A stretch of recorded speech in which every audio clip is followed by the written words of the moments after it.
In the year 1831, a violent and unsparing rebellion tore through the local plantations of Southampton County, Virginia. The local militia crushed the uprising within days, but the swift military victory did little to ease the terror of the surviving white public. They were left in a state of paralyzing confusion as to why the attack had occurred. State authorities had no immediate answers. As recorded in the press at the time, everything connected with this sad affair was wrapped in mystery. The public didn't know if they were facing a massive, coordinated conspiracy or a localized act of revenge.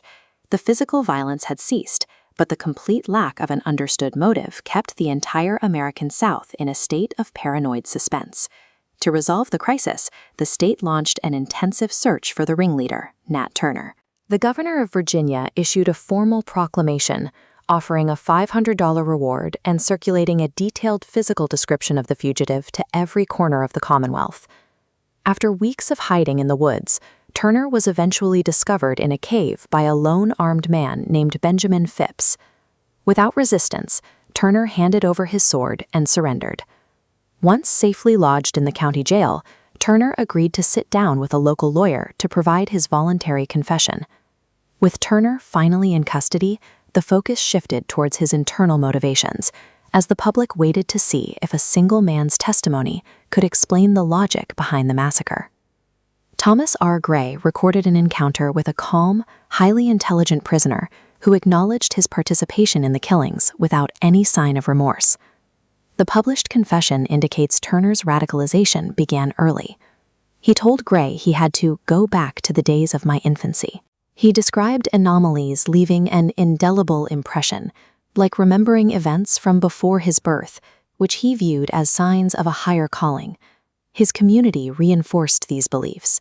Turner recalled that both white and black adults who witnessed his intelligence remarked that he was intended for a great purpose and had too much sense to be raised as a slave. These accounts suggest that Turner's identity was constructed from a very young age, around the conviction that he was divinely exceptional and destined for a role far beyond a life of labor. As an adult, this sense of exceptionalism evolved into a deliberate, isolated religious fanaticism. Turner withdrew from his peers, dedicating his time to fasting and prayer while waiting for a sign to act. He eventually reported seeing terrifying celestial omens, describing a vision where white and black spirits engaged in battle across the sky, while the sun darkened and thunder rolled through the heavens. Earthly miracles soon followed these visions. Turner claimed to find drops of blood on the corn in the fields and cryptic, hieroglyphic characters portrayed in blood on the leaves of the trees. He reached a point of no return when he believed the spirit told him the serpent was loosened and the social hierarchy must be violently inverted. He became convinced the time had come for the first to be last and the last to be first. The resulting narrative reveals the uprising as the deliberate implementation of what Turner believed was a preordained, holy apocalypse. When Thomas R. Gray published the confession, he achieved his immediate objective. The text provided a definitive explanation that satisfied the public's curiosity and confirmed that the plot was limited to a small local group. However, the document was also intended to serve as a political tool.